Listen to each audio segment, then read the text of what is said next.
we're back with another episode of the Lakers Fast Break podcast. It's Gerald Glassford coming right back at you here from Lakers Fast Break, Pop Culture Cosmos, where we cover the latest news and trends in pop culture each and every week, twice a week, wherever you get your podcasts. And of course, everyone out there knows we're doing Inside Sports Fantasy Football. Go ahead and check out what we're doing today right there for you at Inside Sports Fantasy Football as you get prepared for Week 5 in the NFL. Also, as well, go ahead and check out Joe Sorrell when you get a chance. He is on the road, traveling as we speak. Most likely go ahead and check him out today at Lakers Ball. You know he's not a happy camper after the first preseason game, but go ahead and check out what he has to say at LakersBall.com. It's Oxide247 and support him with his company, Simblades. Simblades with the Y.com. Our good friends, Laker Tom, the number one Lakers blogger that's out there. And of course, also as well, Jamie Sweet. Go ahead and check out what they're doing today at Lakerholics.com. Thanks so much to them for stopping by. They had a great conversation with the Magic Man earlier today for Lakerholics Spotlight. If you didn't get a chance, check it out after this video. Truly appreciated.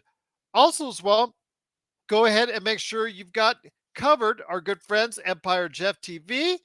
Also, as well, Lakers in 5, and of course, the John McCalian channel. All those great YouTube channels, go ahead and support today. And speaking of YouTube, please go ahead and subscribe. Hit the little joke. Click on it. That's okay. You can poke his eye out. They're big beady eyes. I know you'll probably poke it out. Yeah, but that's okay. It's okay. He's got 2 of them.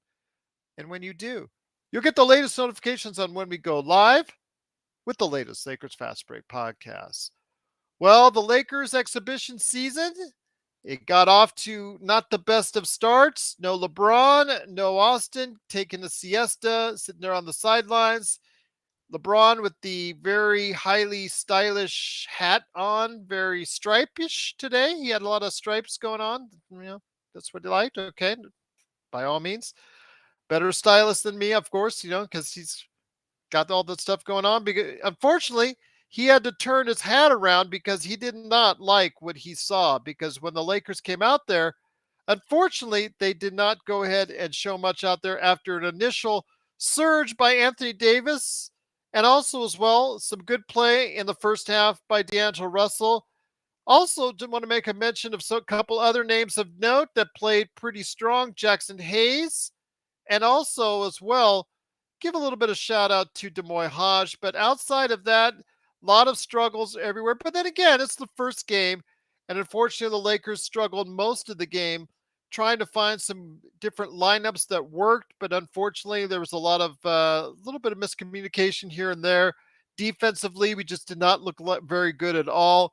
And on the offensive end, it was a lot of ISO ball and not enough ball movement. It all, just basically in a nutshell, kind of just kept us behind, and we just never, once we went out down double digits, we only were able to go ahead and get it as close to 6-7 points at the most. And unfortunately, that's just not quite enough. And the Lakers decided to go ahead and throw up the white flag halfway through the fourth quarter and bring all the rookies in. And it just did not make for a pleasant show, that to say the least. But the Lakers fall in their first exhibition game, 125-108 to the Golden State Warriors. And here today, yeah, that's right, Daniel. Great to have you here. The Lakers and the Dodgers sucked. That's terrible. If you get some highlights, let me know, Daniel, of today's game. I'll go ahead and just let me know, and I'll put them here on the screen, give you some pub out there. But here today to talk about today's game, good man indeed. It is, of course, Magic Man Sean Grice. And Magic Man, good to have you here, my friend. The madman from Toronto. He did get out of Toronto traffic to be part of our playback.tv/Lakers Fast Break coverage. Truly great to have you here. Not exactly the best of starts, although I'm not going to panic.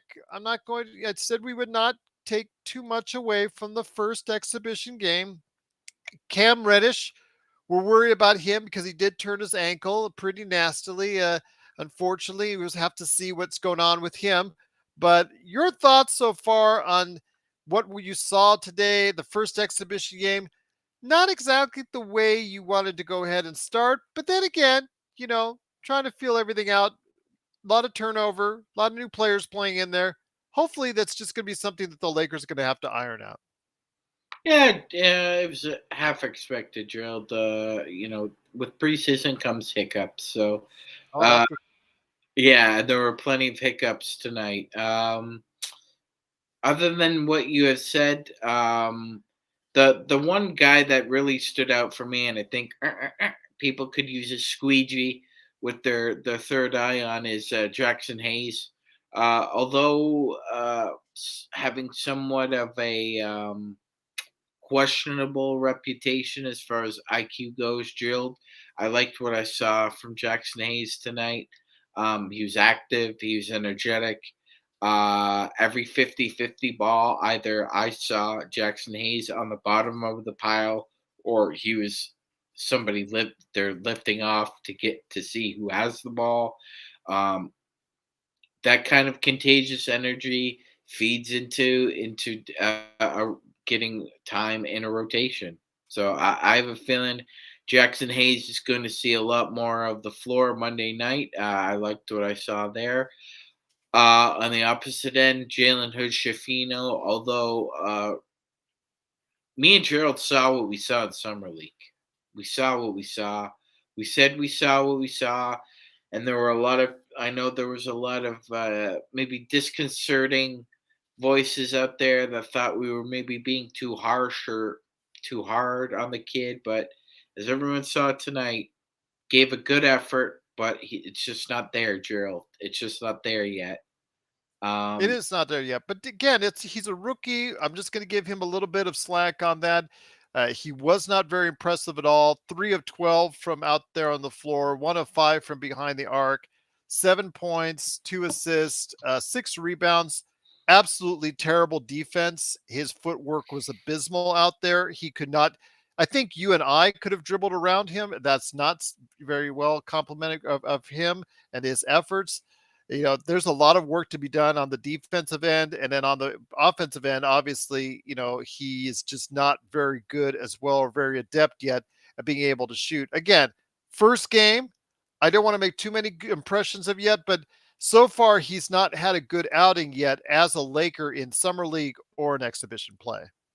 no, no, it hasn't clicked yet. And you're right, Gerald. I think there's a long way to go for him more defensively than offensively. And I understand what Darren's saying in the chat right there. How about how telling the truth from the first day of camp? Because you and I heard all the rhetoric about how JHS was the MVP, oh, looking really good. You're a big fan of JHS. And this is why Joe Soro gets always mad at Mike Trudell for saying, oh, this guy's a big fan of JHS, JHS, JHS, and unfortunately, I think it's just again we saw what we saw in summer league, and again there's still a lot more for him to learn and grow as a player, so let's not throw the book at him just yet. He is a rookie. All the rookies out there outside of Demoy Hodge played like rookies today. Castleton, everybody's favorite flavor in the summer league, he got really destroyed on a block where he got his shot blocked right at the rim. He did not look good. Demoy Hodge was the only rookie that looked effective out there for the Lakers. So again, this is what you're going to get right now when it comes to rookies. Give them some time to grow, get them a lot of reps in the G League, and who knows, maybe later this season they could really become a contributor there later on. Absolutely, absolutely. Two guys who aren't rookies though, who were subpar tonight, Gerald, were Torian Prince and Cam Reddish. Gerald, the book's out on Reddish. Okay, we know what kind of tools he has as an athlete. We just don't see it on the court. It's not put together. Gerald, Cam relies a lot on, as you know, paint opportunities in transition and off of offensive boards or back cuts. He took 4 shots tonight. He missed all 3 of his 3-point attempts, Gerald.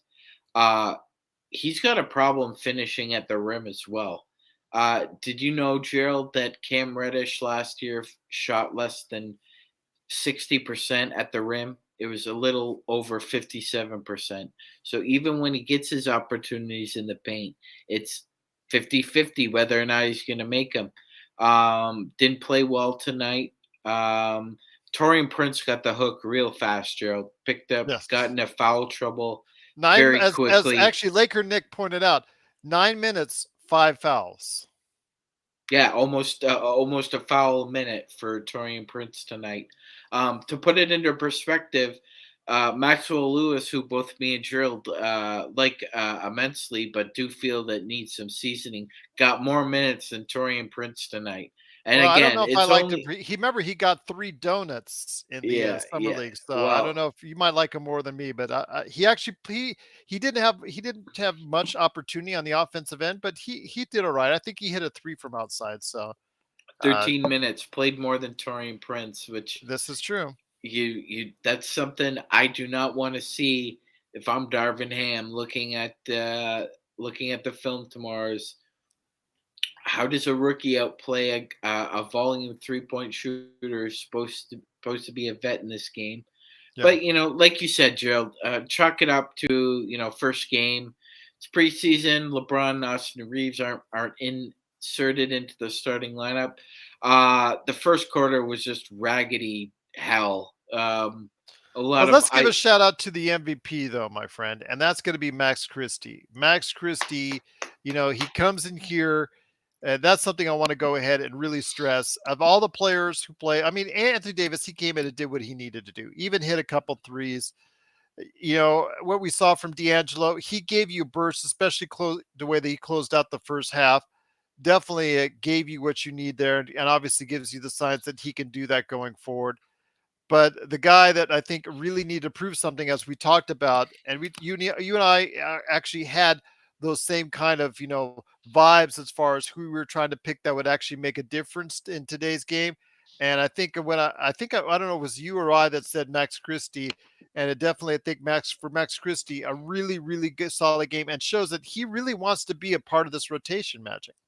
Yeah, absolutely, Gerald. And by the way, that was both of us. We both kind of had an inkling that he'd be hungry to prove himself once again, and he did. He looked good out there, Gerald. He looked comfortable. Was communicating really well. I actually really like him defensively with his length. Not a huge fan of if Torian Prince is out there committing foul heresy. Yes. But Max Christie on the wing, along with Vando or Rui, that that portends to something good because Max played well in 25 minutes. You're right, Gerald. He's the best player on the floor tonight, outside of Big shout D'Lo. out. Well, hold, let me big shout out to Darren who gave us a super chat 1999 on that. I just truly cannot thank you enough for that.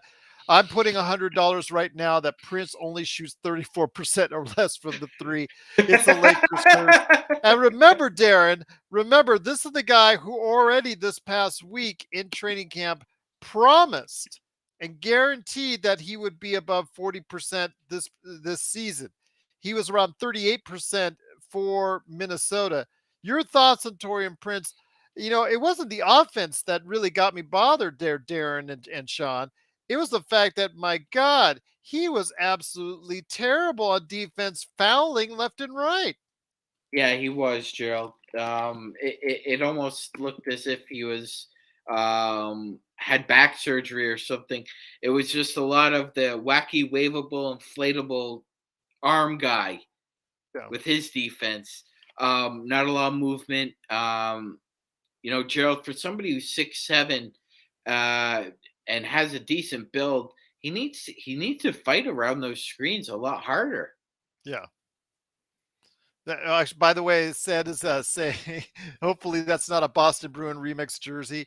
Lakers right there. He's just thinking like the color scheme, the way it looks as far as the jersey concerned. On that, no worries, no worries. Yep. Just want to let everybody know again. Unfortunately, it is a loss for the Lakers. We are back with the Lakers fast break. They do unfortunately fall 125 to 108. First exhibition game in Chase Center in San Francisco. Hopefully, you will go ahead and be able to enjoy more and better exhibition games here coming up, starting with Monday.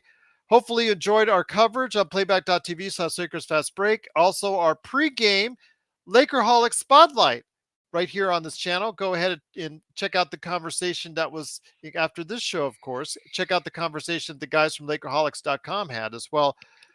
Magic Man says Lakers for life said I wouldn't dare disrespect this room with anything Boston related, sir. That's good, man. I'm glad you would not do that. Jamie Sweets in the chat says Kaminga ain't scaring anyone in the regular season, though. He did play well for them. I will admit that's the kind of Jonathan Kaminga that they need. They need someone that can hit consistently from the outside. If that's the case, it can open up his game. Eli says, can't wait to whoop Monty's Pistons tomorrow. That's for the Suns fan that you are, Eli. No worries. Just always great to have you here. Free Smoke says Kaminga had his way with everyone. He did look like a world beater tonight, Magic Man. Is it? Do you think it's a step that he's made, Jonathan Kaminga, in his game, or do you think it was just the Lakers' defense just that bad? Tonight, I think it's a little bit of both, Gerald. I think overall, I would say he has turned a corner. Look, he's in a very similar position as Rui Hashimura was last year, Gerald. You're entering into a pivotal year into your profession. You need to attack just about every deficit, weakness you have with as much effort and energy that you can. And yes, he did play well. He did play well tonight. I will say this though, a lot of those minutes he looked good. AD was not on the floor. Neither was Austin Reeves. Neither was LeBron James. Fair enough, but I do think he's turned a corner, and for that team to succeed, he has to, Gerald. I think the big issue with him is he needs the ball in his hands a lot. In order, Yes. he needed the ball in his hands a lot to get those 19 points. So he's got to find a way to be able to be effective by having a less usage rate, because there's no way you're going to convince the players or the coaching staff that you should have the ball in your hands more than Steph, more than Chris Paul, more than Clay, more than Draymond. There you go. But he's in there to do certain things, obviously, and they got a chance to go ahead and work it out against the Lakers. Unfortunately, one name though that got a lot of usage during the course of the game, my friend, is Christian Wood. As I bring it back up here on screen, my friend, Christian Wood did get 20 minutes today, 2 of 8 from the field, minus 16, 5 points, 4 rebounds, and a block shot. Your thoughts on Christian Wood? Not the most auspicious start for him as part of the Lakers. We only got to see a smattering of amount of time between with him and AD on the floor. I think that's what everybody was trying to point out and look at. Your thoughts, my friend, on how that unfortunately just did not work out well for his inaugural game for Christian Wood. Yeah, I think it was just a few things there, Gerald. One is, unfortunately, it's just one game, so you just kind of have to look at it in a vacuum. He didn't play well defensively. I thought his help defense could have been a lot uh, cleaner. Mm-hmm. Offensively, you know what? He tried to run that high pick and roll with Gabe Vincent a few times. They really did try and make that work. A combination of, obviously, practice time and it's live bullets, so it's a completely different animal altogether. But I actually like that they're trying that, because I think that's going to be deadly. Gabe played very well tonight. He played his game. He played his game. Four It's really assists, solid. no turnovers, made a couple of 3-point shots. Yeah, he played his game. I think just that pick and roll with Christian Wood needs to be cleaned up. I saw him try and work some dribble handoffs with Vincent and Max Christie as well. So they're trying different things with Christian Wood out there. Didn't work out tonight, but I actually like the offensive versatility. I saw a lot of different sets being thrown at defenses, which is something that Christian Wood didn't see a lot of, especially in Houston and Dallas. So if he's playing with a smarter caliber of player, hopefully that'll lead to a better efficiency. Like I said, I liked what they tried out, just didn't work tonight. Once again, it's the Lakers Fast Break. It is Magic Man Sean Rice to meet Gerald Glassford. Thanks so much for watching, listening. Truly appreciate it. Please go ahead and check out next time on Monday or playback.tv/Lakers Fast Break. Obviously we're going to go ahead and get into more exhibition action. Plus also as well tomorrow, 9 a.m. We'll be here with Rich Cohen. He's going to be talking about if, according to his latest book, which we'll go ahead and also talk about here later in the show, if 1987 and 88 was the best year ever for the NBA. But getting back to today's game, my friend Rui Hashimura, 5 of 12 from the field. Not great, not bad. About 12 points, plus 6 overall, 7 rebounds. Pretty much gave you what you needed to give you from there. Your thoughts on Rui Hashimura? Was this him making a claim? Because Jared Vanderbilt was in the game and 6 points, 7 rebounds, 2 and 3 from behind the arc. But unfortunately, at times he just did not look very good, especially taking the ball to the hole. It's still problematic for him. Your thoughts on Rui Hashimura maybe staking a claim in on a starting lineup gig? Yeah, I think obviously he's trying to. Made a good case for it. Played Mhm. his game. I thought it was a typical Rui game. Sometimes that 5 for 12 is 7 for 13 or 8 for 14. But you know what? It was a Rui game. Gerald, I think it's going to be musical chairs between him and Vando for the starting role. I really do think it's Vandos to lose, though. Just given what Hams alluded to, what he's looking for defensively, and there's data enough to show that this has worked so far. It worked in the regular season, worked for 2 rounds, didn't work against Denver. That aside, I think Rui's eventually like Gabe Vincent. I think eventually he's going to be either in the starting lineup or in the closing lineup, Gerald. Yeah, and maybe He is part this of their is best five, is what you're trying to say. Rui Hashimura is 100%. Yes, there's no doubt about it. So that's why he should be there in the end. He was out of the top 10 starting five for the Lakers last year. Rui and Vando were in 8 of the 10. Rui was in 5 of them. So I really do expect Rui to ascend to start. Gerald, just maybe coming off the bench for the first 6 to 8 weeks. I would prefer him to still come off the bench. I agree with Darren. I think as far as getting consistent offense coming off the bench, I think that's what he provide us. Plus, he will be part of our closing five, at least at this point in time. I don't see anybody unless Christian Wood starts to change things around, in our opinion. I think that's right now Rui's going to probably be as part of your closing five if he's not in your starting five. I think it's best suited, like Darren's suggesting, is having him still come off the bench as the sixth man, but having him close out. One thing though with Christian Wood, it's been noted by several people, not just in the chat, but I also noticed it a little bit, I think on playback as well mentioned, but also on social media. But Christian Wood maybe not being in tip-top basketball shape, looked a little heavy according to some people. Your thoughts on that? Could have been the fact that he was still just looking around for so long uh, for a contract, for a team to hook on to. Maybe there was something wrong as far as him not being able to get the kind of workouts in that he needed to this summer. It's all possible, Gerald. Hey, some guys say, I'm going to use training camp to get in shape. Usually, when that happens, you're kind of behind the 8 ball anyway, because there are certain guys on this team who've basically played competitive basketball over the summer or trained really hard, kind of ahead of you right now. Austin Reeves, Rui Hashimura, just a couple of examples. I didn't notice a big difference, Gerald. I got to be honest. It didn't look You like he saw had a. some defensive rotations that he just did not was not Oh, able it to was do. it was either yeah, a conditioning issue, or we have something called a comprehension issue as well with him. Mhm. I think it could be a combination of both. I think that's a little overblown personally. I think, if he came into camp a couple pounds overweight because, like you said, either he didn't get the workouts he wanted, or uh, for whatever reason just tried to stay low. It's not a concern to me, Gerald. Honestly, that should be the least of anyone's concerned about Wood.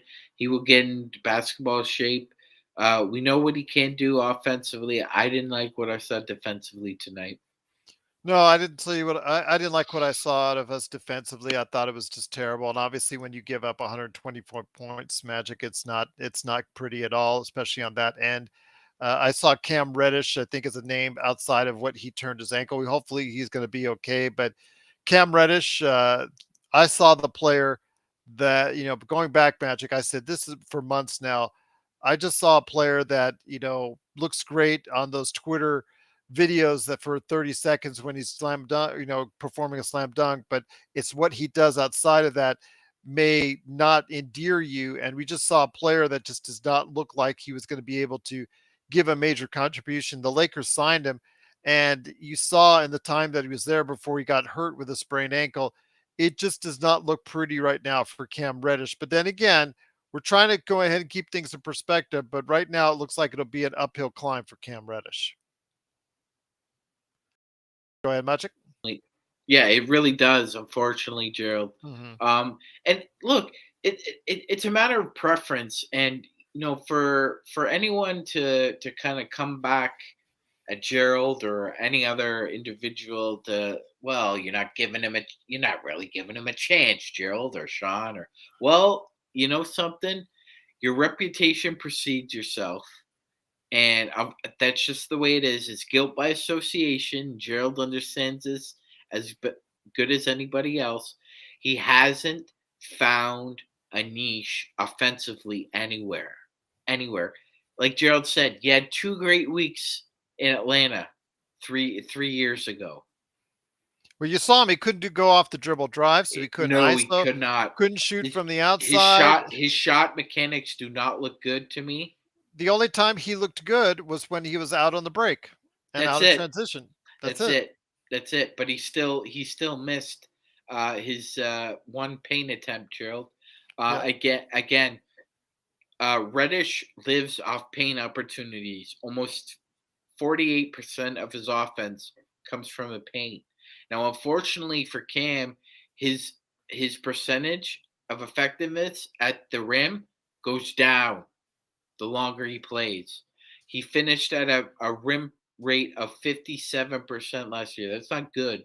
That's not good, ladies and gentlemen. If you're playing with LeBron James and Anthony Davis on the break, you have to be Alex Caruso. You have to be Kyle Kuzma. You have to be finishing in the high 60s, 70% at the rim when you get those opportunities. Like Gerald was saying, that as the opportunities have presented themselves to Cam Reddish over and over again, Gerald, he keeps fumbling the bag. It's nobody else. It's him. One thing I do want to go ahead and mention again, Magic Man, as we bring you back in a little bit more for the Lakers post game, the Lakers fast break, Lakers weekend. Unfortunately, Lakers do fall in Golden State, 125 to 108. First exhibition game, so you don't want to take too much from it. But one name I do want to go ahead and make sure everybody gets a chance to talk about, and that is Jackson Hayes. I know he's been talked about in the chat, the best Lakers chat room that's out there, the Lakers fast break. 5 points, 2 of 2. Free throws, still, unfortunately, still something to work out there, but 5 points, 3 assists, 2 rebounds. Again, nothing that eye pops you out there, but what we saw on the floor, Magic Man, he looked comfortable out there with the Lakers. He looked like he was making some pretty good decisions. And again, it's something where little things for me is something that's what counts. And for me, it seemed like Jackson Hayes was just something he was looked like he had been paying attention during the course of camp on exactly what needs to be done on both sides of the ball. Good, I just pretty could, good start. Pretty good yeah, start. I couldn't agree more, Gerald. Yeah, Yeah. very good start for him. He didn't look out of place defensively, which we kind of heard from our experts and through the grapevine that could be an issue with him. He looked very comfortable, as Gerald said. He didn't look awkward at all. As a matter of fact, on one switch, he got put up against Pods, who's Yeah. a pretty good sneaky little guard. And what did Jackson Hayes do? He followed the scouting report, Gerald. Make Pods a rookie go left. Make him go left. So what did he do? He got up into him as much as he could. He redirected Pods because Pods wanted to go right down his throat. He redirected him. He missed the shot. That was great anticipation drill. And it showed that, like you said, Hayes has been paying attention. Offensively, really liked his tip outs. If he can't grab the rebound, he will tip it out, Gerald, if he can. He doesn't try and go for those one handed rebounds where it just seems like two or three players are right there on top of you to Yeah. steal the ball. That's really good court awareness. Really liked his touch passing. He got a few possessions in the paint, and what did he do? On a couple of them, he passed it back out. I believe one was he got an assist off a Max Christie three. So he's played well this game, and I gotta say it's a pleasant surprise. I really liked what I saw out of Jackson Hayes. Once again, it's the Lakers Fast Break. It is the Magic Man Sean Grice along with me, Gerald Glassford. Thanks so much for watching and listening. Truly appreciate it. Want to go ahead and mention about Max Christie again. It's somebody that, again, we were not sure, and even he, in his words leading up to today's game, is not sure exactly if he's going to have a regular place in rotation. I think it with more performances like you saw today, at least in the beginning of the year, in the beginning of the season, Magic Man, I think he's going to get a chance to be a regular part of the rotation if he continues to play like he did today. 100% Gerald. I agree with you, especially given the fact that on a road heavy schedule. May come a point in time where one of our starters just gets into foul trouble, and we're going to have to rely on him to be effective. And you're right, that's probably going to happen within the first couple weeks of the season.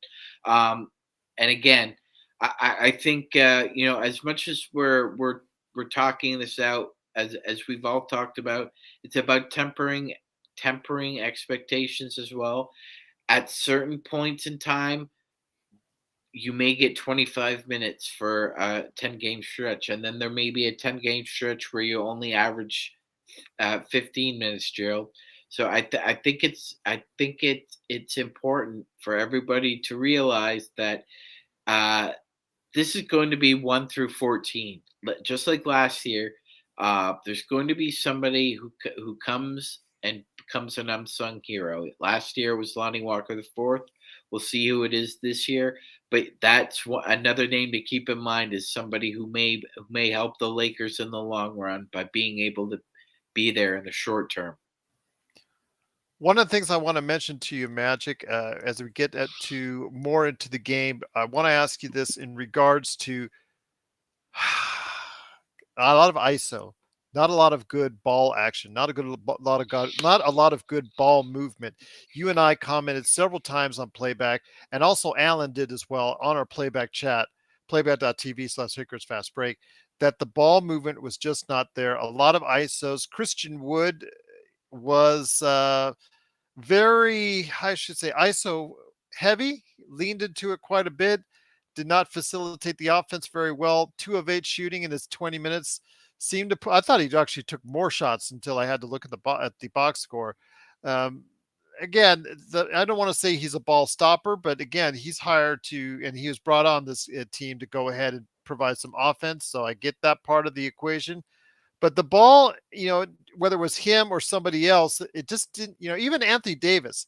Anthony Davis, even though he played well and shot well, 6-11 from the field, 15 points, just seemed like there was so much isolation that was done. As soon as he got the ball, it was always going, whether he got it on a drive, he got it from out on top of the key.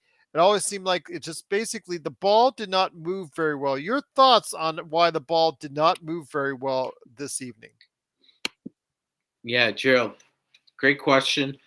That unfortunately, I think a lot of that could be contagious when it just sticks. Like you said, it started off with AD, and the ball just seemed to stick with him, and then D'Angelo did his round with the ISOs, and then turned over to Rui Hachimura. It felt like a negative feedback loop of bad isolation. It's one thing if it's good isolation. I mean, Kevin Durant, Devin Booker could live with their isolations. They're efficient. Uh, Rui Hashimura, D'Lo, Anthony Davis, not tonight, not tonight. There was a lack of ball movement specifically, Gerald. It just felt like it was just sticking either in the mid post or to D'Angelo out on the perimeter.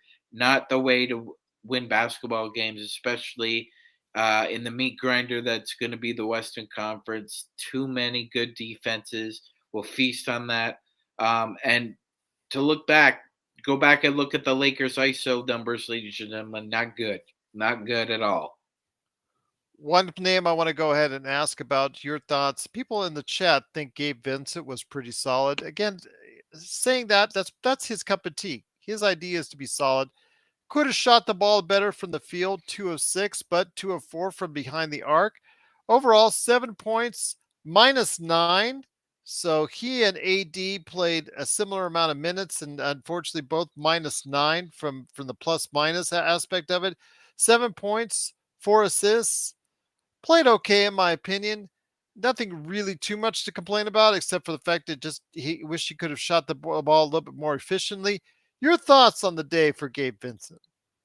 Yeah, you know what, Gerald? So Gabe and AD played a lot with Cam Reddish and Torian Prince. I think that ultimately was going to affect their plus minus tonight. Um, Vincent did his thing, and this is to be expected. Like Gerald was saying, shooting percentage was a little low. Missed his 2 point field goals, missed a rim attempt, and then missed I think it was a running 12 footer. But that's his game. This is who he is. Four assists, 0 turnovers. Gerald. He was the anti Jalen Hood Shafino tonight. Um, the ball doesn't stick with him. He manages to make sure that the ball is moving. That's one thing that I think is obviously necessitated in this offense. At times, LeBron, AD can get ISO heavy drilled. It's somebody like a conduit, like Gabe Vincent, who is known to move the ball and can be that shapeshifter. Um, made a couple of threes tonight. That's his game. I would have liked to seen him drive a little bit more, but again, him and Christian Wood were really trying to hone in on that high pick and roll. Wood got a lot more of the opportunities down low than Vincent did, but things can change. We've seen Gabe Vincent in the playoffs, Gerald. He's more than adept at driving and being able to make the layup. Through the wires asking who the best defender was tonight. For me, clearly it was Max Christie. I think on the perimeter, he was the only thing closest to something that was, like you said, he was the antithesis of Jalen Hood Shafino. Because however bad Jalen Hood Shafino was on the perimeter, Max Christie was good on the perimeter. Your thoughts on the defense tonight?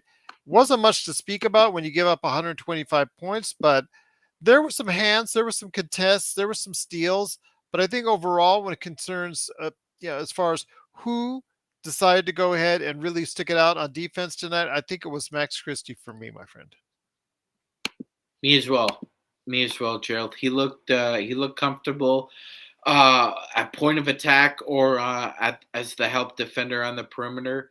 One thing I really noticed is that his head's on a swivel and he's looking around. He had that problem last year where it kind of was like a deer in the headlights, almost like fixated on just your assignment. He's very aware of everyone else that's around him, especially in passing lanes. We saw it, Gerald. There were multiple times where Vando and Christie were trying to crowd or trap Golden State guards, and they had some success. Christie had a steal. Vando had a steal. Jackson Hayes had a steal. There were guys willing to get into the passing lanes. I will say again, it is just the first exhibition game, so I don't want to take too much from it. I obviously don't want to get very upset because at times you saw the game out there, everyone. It looked like it was exhibition play at its finest. Alex Fudge is aside, just passing the ball and it's just like slamming off the backboard. It looked like exhibition play, but when Darvin Ham, and we'll talk about Darvin Ham's here as far as coaching and the rotation and throwing everybody out there in the first quarter and all that. I have some issues I want to say, just some concerns per se. but I understand. I'm going to take it with a grain of salt because it is the first exhibition game. Your thoughts on the rookies? Again, the only one that stood out to me at all was Demoy Hodge. Castleton looked like he was inept out there at times. We talked about JHS. He's got a lot of work ahead of him. Maxwell Lewis did hit a shot, got 5 points, which was much, in some cases, a lot more than what he got in three exhibition games, three summer league games that he did not score in. Your thoughts, my friend, on the rookies? Just something where again I'm not counting on too much production from those guys this year, but I really think that maybe the team should look at Demoy Hodge a little bit more. I would. I would personally like what he was bringing out there. He's probably the most prepared rookie we have that can play drill. Moment wasn't too big for him. He did his thing. That's what Demoy Hodge does. Yeah, I really love his. So one of the good things about Demoy Hodge is not only is he a threat as a defensive playmaker, he can get really low in his defensive stance, and that bodes well in the NBA today because he's got quick feet, which yeah, means he can jump in and out of spots, which is important. And I'm with Gerald. He's shooting the ball well again, like he did in summer league. His defense is more than passable. It's actually, I would count Demoy Hodge as probably an above average NBA defender at this point in time. I would try and get him more minutes, Gerald. I really would, because if for some reason it's not clicking with the outside shot at the start of the year, that's again another name that you could throw out there for 10 and 15 minutes to see what he could do, because his defense is agreeable in the NBA today. It's just a shot. Like Gerald has said, if his shot keeps falling, he will play in the NBA. that's definitely no doubt about that. Even though it's 6'3", 6'2", 6'3", you want to say for an off guard. He might get outmatched and outsized at times, but the guy has a lot of competitive spirit, and I liked what I saw from Demoy Hodge. Go ahead. Undersized guys, some undersized guys play a lot bigger than that, Gerald. Like Yeah, Avery Bradley was 6'2", but he played a lot like a 6'4", 6'5" guard. yeah. John Starks as well. So there's don't necessarily judge a book by its cover here. Yeah, absolutely. Again, I don't want to take too much from the game as far as because again, first exhibition game, still some time to get everything as far as worked out together. Hopefully, the team can actually start gelling together. But the one that thing that I want to talk about is Darvin Ham. And Darvin Ham, he just seemed to, like in the first quarter, through almost everybody out there. I think he played like 10 guys, 11 guys in the first 12 minutes of the game. Just really threw a lot of names out there. And I'm not sure exactly that was it just was part of the bad fit because you saw the Lakers, they had the lead until about three-quarters of the way through of the first quarter.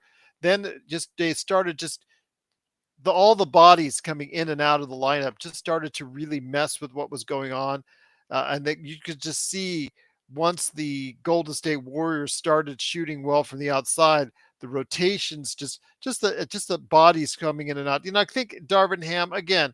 It's just exhibition season, so it's exhibition game number one. So you would just want to take it for what it is. I understand they're trying to get a good look at a lot of these guys because they're not sure if the ones will crack the rotations or one will fit the rotations. But I think it cost us in this game because of it. Yes, I agree. I agree. I thought there was too many hockey changes tonight, Gerald. Just Yeah. three or four guys in, three or four guys out. Somebody's in foul trouble over there, so he's going back to the bench. So I've got to re-coordinate and put him in. Yeah, it just seemed like it was over analysis by paralysis But with then again, the rotations. It's it's the preseason. first game. It's the Yeah. preseason. It's the first game. You're just going to try a lot of things. You're going to have a good look at some of the players that are out there. I get that, so I really don't want to make too much of that. Yet, we did see at times, a couple times, some three guard lineups by Darvin Ham. But then again, that's just based off of just throwing a lot of bodies out there to see what sticks. Your thoughts, though, on this, my friend. When it comes to AD, you must be encouraged by the fact that he did look good.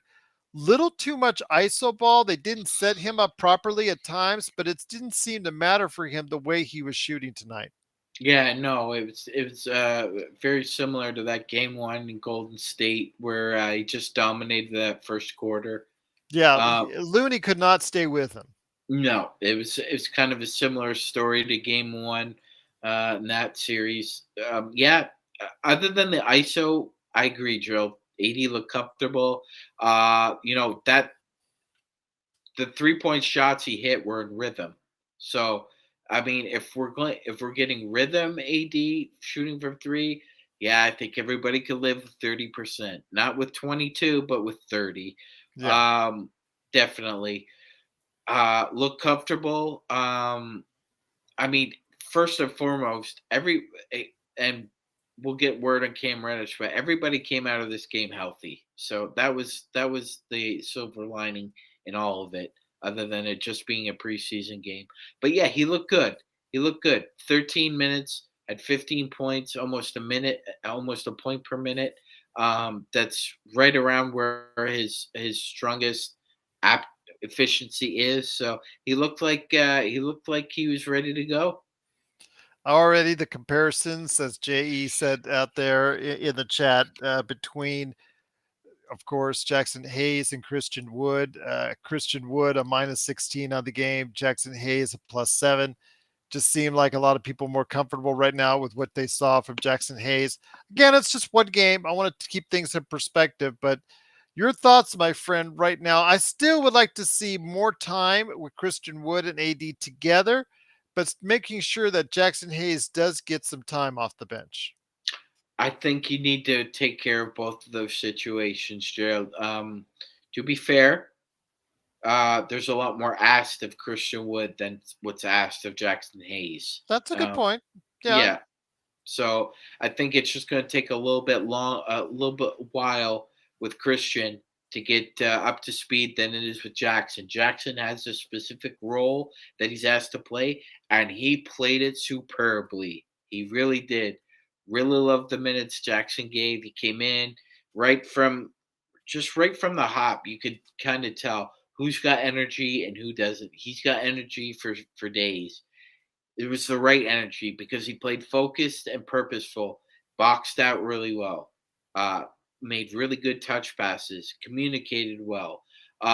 Like Gerald said, needs to be a little bit better for the free throw line. Please, Jackson, please. We can't have games again where we're losing 103-98 in the fourth quarter with 4 minutes left and we've gone 16 of 30 from the free throw line. We can't have those games anymore, Gerald. Well, Um, also Jared Vanderbilt's his free throw shooting looked terrible. He was one handing it up there to the rim. Yeah, that looked really bad. I'm not sure what form that is and who taught him that, but I really wish the coaching staff and the development staff would kind of get his ear and say, "Hey, man, you can't shoot free throws one handed. Seriously, Rick Barry him. Rick Barry, Rick just Barry." okay. Rick Barry, just do the Rick Barry thing, man. But You'll get 80%. You'll be good. It'll be all good. But yeah, so I think because Christian has a little bit more responsibility and more food on his plate. I think it's going to take him a little longer than it would Jackson Hayes to be comfortable in his role. But guess what, Gerald? If Wood gets up to snuff and he plays really well, I mean, if Jackson Hayes is still playing really well, you still have to give him minutes, Gerald. It'd be a sin to keep Jackson Hayes off the floor if he's playing like this. if he's playing like this, I agree. They do need to find some time with him. As you see on the box score that we got posted up there, really gave a nice contribution for the time he was in there. But again, just really looked positive, like he flowed in there with the offense and the defense really well. Plus 7 on the day, 5 points, 2 rebounds. Nothing really to write home about in 15 minutes as far as when you look at it from that perspective. But his presence on the floor just seemed to be a positive for the Lakers this evening when it comes to Jackson Hayes.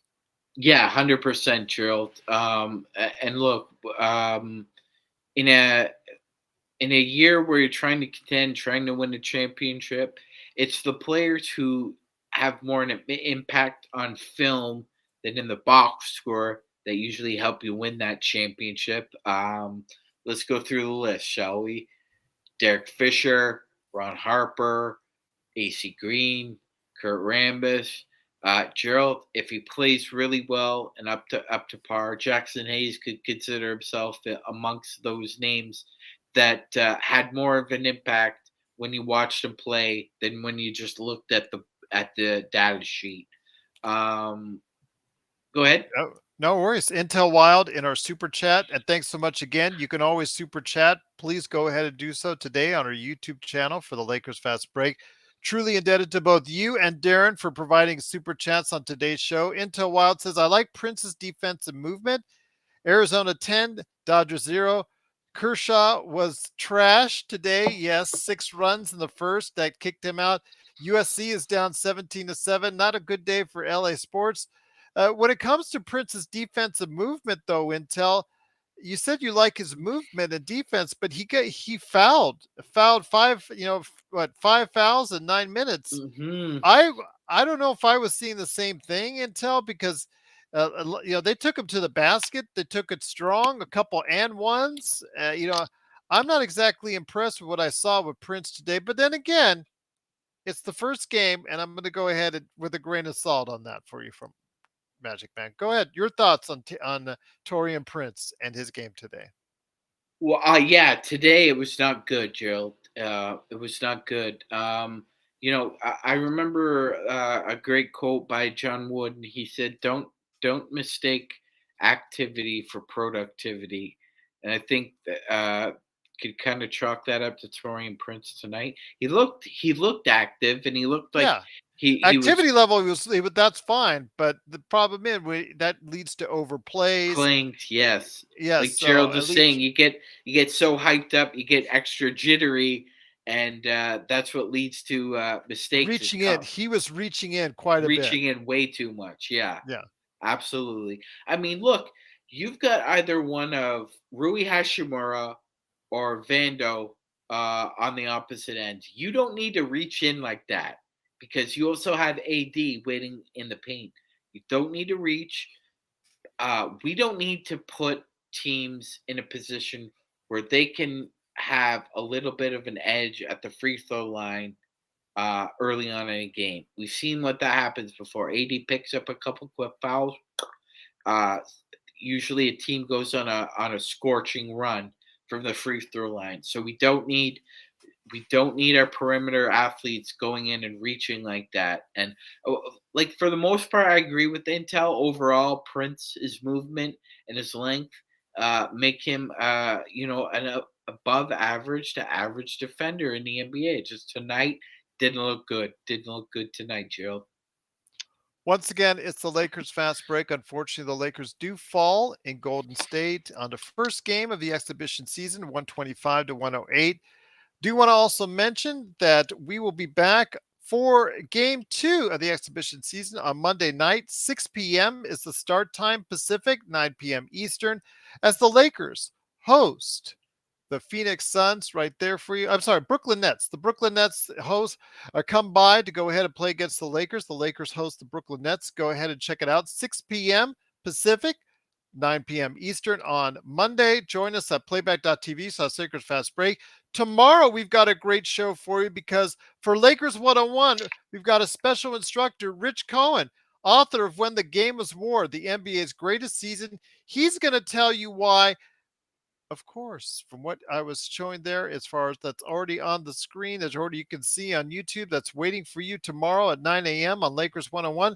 Why 1987 and 88, the year the Lakers won the repeat of a world championship, was the greatest year ever for the NBA. So he'll explain why, and as far as letting you know about his great book, When the Game is War, the NBA's greatest season. But getting back to tonight's game, my friend, when it comes to what you saw, D'Angelo Russell, want to make sure we give him a shout out because he did what he needed to do, looked solid, he stepped up as a number 2 option for today. Magic Man on the offensive end, 6 of 10, 2 of 3 from behind the arc, 15 points, plus 8, 5 assists. pretty solid. Defensively, on the perimeter, kind of let a couple of 3 pointers, but then again, that's the way they scheme. Golden State schemes out to where they're able to go ahead and free themselves up for an abundance of 3 point shots. Your thoughts on D'Angelo Russell? I think overall in 16 minutes, 15 points, plus eight, 5 assists, 2 or 3 from behind the arc. Can't pretty much complain about too much when it concerns D'Angelo Russell's game tonight. Oh, not at all. D'Angelo played very well. Played his game. Um, was feeling it from the 3 point line, Gerald, and usually when that happens, either one of two things occurs as a ripple effect. Either he feels very confident in just putting the ball on the floor, just driving to the hole, which he is rewarded for by referees. They notice this as well, or he manages to find other open players. He gets that twitchy look in his eye, and he wants to facilitate. That happened as well. So it's a double edged sword in a good way with him, because usually when he's shooting well, he's facilitating well, and if he's shooting well, he had at times is finding that if the facilitation part isn't there, he can drive. He did. It was great tonight. One thing that was mentioned by Brian Green in the chat, he thinks the Lakers are too small, and that comes against a team in Golden State that is smaller, definitively smaller than the Lakers. He still thinks that they're too small. Mind you, I don't. They can't put out the kind of sheer size that Denver has. Denver has obviously probably a leg up on that because of Jokic, his sheer size and girth and strength. He's able to go ahead and outmuscle a great many of the opponents. The Lakers don't have that with Anthony Davis, Christian Wood, and Jackson Hayes. But size wise, rebounding wise, there should be no reason why they should get out rebounded on a regular basis. Your thoughts on the size issue, if there was one for tonight? You know what? I think so. I will And say just to give you an this. idea, they were out rebounded by 15. Yes, I know. I saw that. That wasn't very good. I will say this. I think as far as AD is concerned, you're going to get what you get with him on the boards. He attacks the boards when he's not passive. We don't need passive AD. We need aggressive AD. Aggressive AD averages anywhere from 12 to 16 boards a night. That's who we're gonna get. It's Wood. If if AD and Wood are going to play a lot together, then Wood has to be a better rebounder. He had 3 rebounds in 20 minutes tonight. That is not going to get it done. No, no, Not going to get absolutely. it done, Gerald. Especially when we're going up against a Suns team or a Nuggets team that's pretty big. I mean, when Memphis gets healthy, they're going to be a big team too. So I think it's imperative that whoever is playing beside LeBron and AD needs to be a ferocious rebounder, whether it's Hayes or Wood or Rui. Somebody needs to, because we know LeBron just doesn't have the lift anymore. That's just the way it is. And if we're Yeah. playing a Denver team, then you have to have somebody there who can compensate for that issue. And right now, we need Christian Wood to hit the boards like a mofo. Hit him hard, hit him fast, Christian. Gets 3 boards in 20 minutes. This is not going to get it done. Once again, it's the Lakers fast break. Unfortunately, the Lakers do fall in Golden State, 125 to 108 in the exhibition season opener. Before we head on out, Magic Man, I want to make sure that you get all your thoughts in there on what you saw from today's game. You were the best part of the playback.tv/Lakers fast break coverage, along with myself. And big shout out to Alan in the chat room, FL24 in the chat room, J Row in the chat room, also as well. Big shout out to Laker Nick, who is a great part of our coverage. Hoping that will continue, and I'm hoping that he'll be able to sneak in tomorrow for class tomorrow morning at 9 a.m. Pacific, 12 p.m. noon, right there on the East Coast for our awesome conversation that we're going to have with author Rich Cohen. But your thoughts, my friend, before we head on out on anything that you want to cover or that we didn't cover for tonight's game, my friend. Yeah, you know what, Gerald? we're right when we say, take this game with a granular of salt, like just Hmm. one. That's it. That's it. I really hope that eventually what our audience takes away, and we do, that although it was just one game, the next game is Monday. And so I hope everybody has a great day of practice tomorrow. Looks at what went wrong, because a Heads with couple. LeBron to the WNBA Finals, Game Yeah, One. because we know a lot of guys are going to have the Vegas flu on Monday when they play the Nets. But I'm looking at two guys right now, Gerald. Christian Wood and Cam Reddish need a better effort from both of them on Monday. Definitely. Well, I'm definitely looking forward to seeing what will happen with the Lakers coming up here. Obviously, like you said, a good day of practice hopefully will bring out the best in what we see with the Lakers coming out on Monday as they host the Brooklyn Nets. Want to also give a big shout out to everyone out there that got a chance to go ahead and check out what was going on with the Lakers and playback.tv and everybody who took the time to watch us on today's program. But my friend, again, I don't want to take too much from today's game. Taking too much from today's game, really, it just you again first exhibition of the season. Just really don't want to take too much from it as I'm showing you some of the highlights from Lake Show highlights out there for you. Big shout out to Lake Show highlights. Want to go ahead and just again mention I can't take a whole lot from today's game. Just some kind of observations. I'm starting to form observations, starting to form impressions. There are some things that we could take from maybe like Cam Reddish, really not as of yet really ready to play with the Lakers in their style, the way they want to go ahead and play. We're seeing some things as far as Jackson Hayes maybe fitting in better than we thought, little things like that. But Max Christie looking really solid and continuing his effort that he played so well at in the summer league. Those are some of the things I can take away. Plus, the rookies, for the most part, especially JHS, they've got a lot of work to do. I don't want to go ahead and start, just really harping too much on that No, because the fact, we don't want to stunt their confidence at all, yeah, Gerald. yeah, No. exactly. So, yeah, don't really want to go into too much on that as far as why or how or because again, it's just the first exhibition game of the season. Really want to go into really specifics when we as we get closer and closer to the regular season. I think after games 3, 4, 5, I think we can then start really honing in on some things the Lakers are good at and the things that the Lakers are working on and need to work on going forward. So I really think that's when we can really start gauging exactly how good this team is going into the season. Yeah, absolutely, Gerald. Like you were saying, it's this game was a granular of sand in Long Beach that is an 82 game season. Hard to get any heads or tails about observations. But like Gerald was saying, impressions are made. It's on to the next game. The next game is the Nets.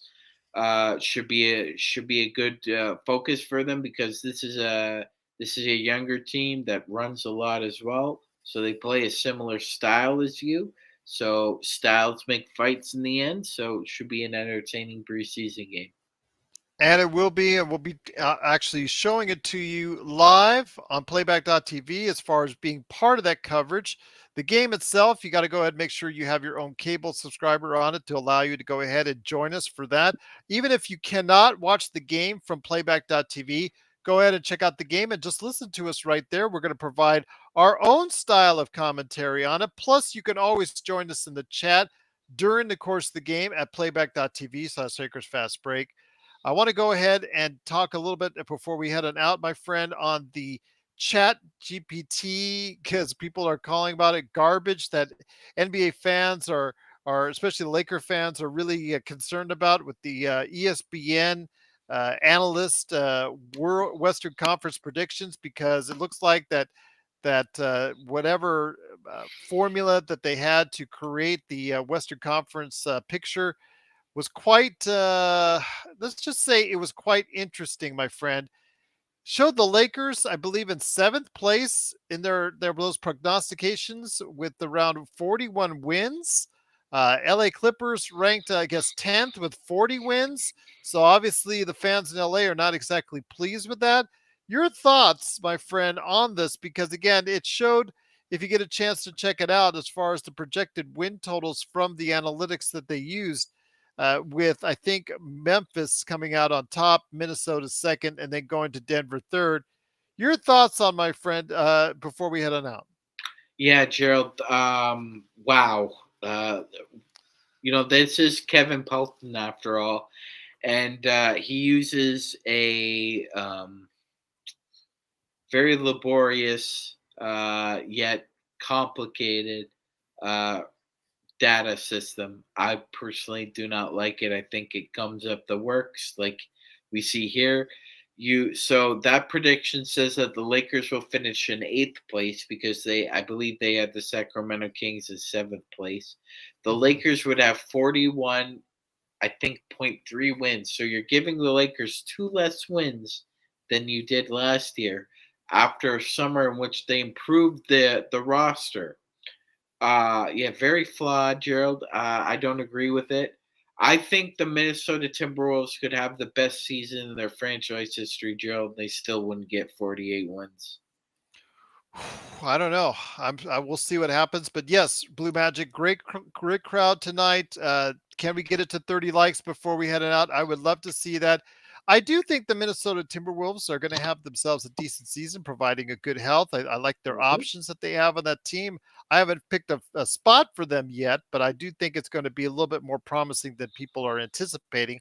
Then you've got other teams in the mix that I'm not sure that they're going to be as high as projected, like Memphis, especially with Morant out 25 games. Sacramento, I am not as high on as other people. I'm not sure. I think that fairy tale may end a little bit sooner than people like. But again, I'm still going over the stuff as far as what we're concerned. But the fact I that the I Lakers are I, I predicted at fa- 41 and a half, it's almost like they're predicting that there's going to be injuries to LeBron and AD. yes, that's exactly what they're predicting.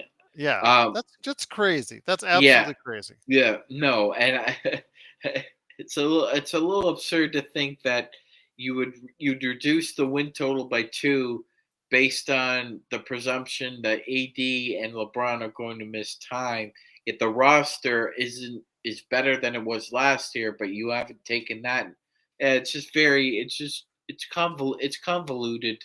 Uh, it's convoluted numerology right here, Gerald, with Kevin Pelton. I can't understand why they don't have the Oklahoma City Thunder at least in a play-in position because he didn't Yeah. even have them in the top 10. Yeah, that's ridiculous. Unless there's really going to be a setback for them injury wise, SGA would be the first place I saw it. Kurt Affair says, "I hope Cat wears that fit for every game." You know, I get from what I've heard. I've only seen a little bit of the highlights. Cat has played well overseas. Maybe he could translate that going forward to the regular season and stay on the floor. If he does, that provides a unique option for them, along with Anthony Edwards and Rudy Gobert.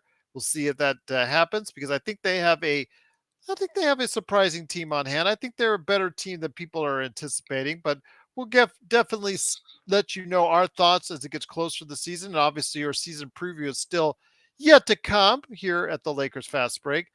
But my friend, it's been great having you on once again. It is the Lakers Fast Break. It is Magic Man Sean Grice and me, Gerald Glassford. Thanks so much for watching, and listening. Magic Man doing triple duty today. Not only did he have to hear Jamie and Laker Tom shouting in his ear for an hour, not only did he have to hear me and then hear Laker Nick. Actually, that's the good part. But hearing us throughout for 2.5 hours on playback.tv/Lakers Fast Break, but hearing me an hour here.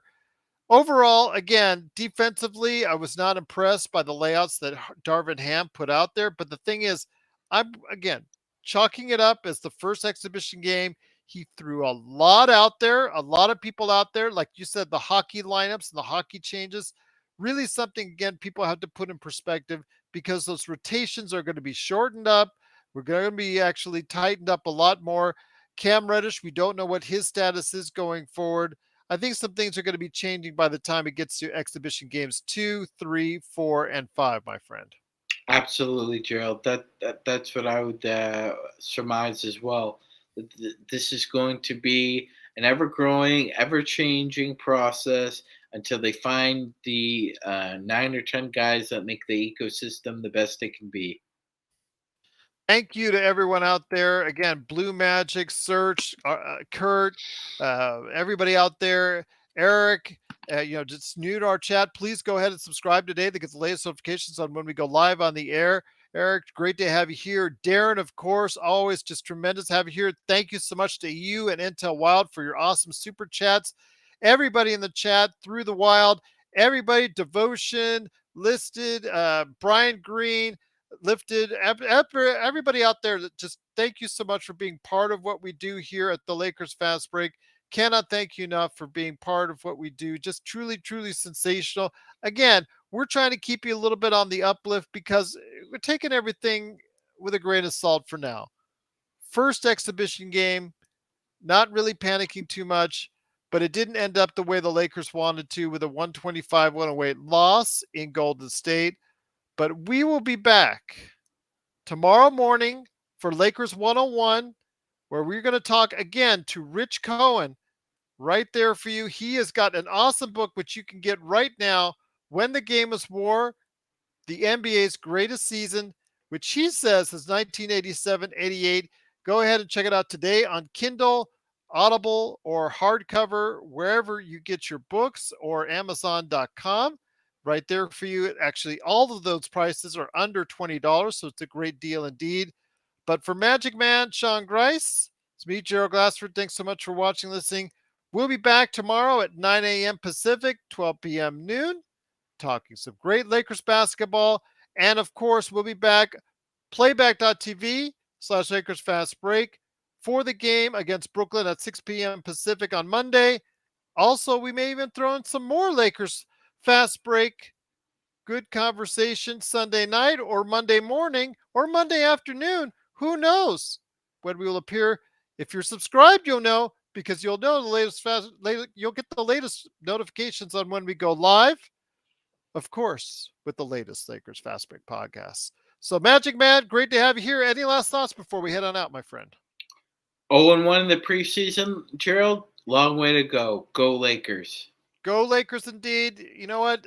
Win or loss doesn't matter if we have a good exhibition season or a bad one. Again, it's all that what happens in the regular season. That's what counts. Magic Man Chuck Rice, Gerald Glassford, thanks again for watching and listening. We'll see you tomorrow at 9 a.m. Pacific.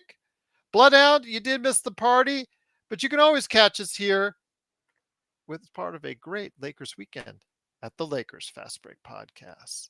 Thanks so much, everybody, and stay safe. We'll see you tomorrow morning.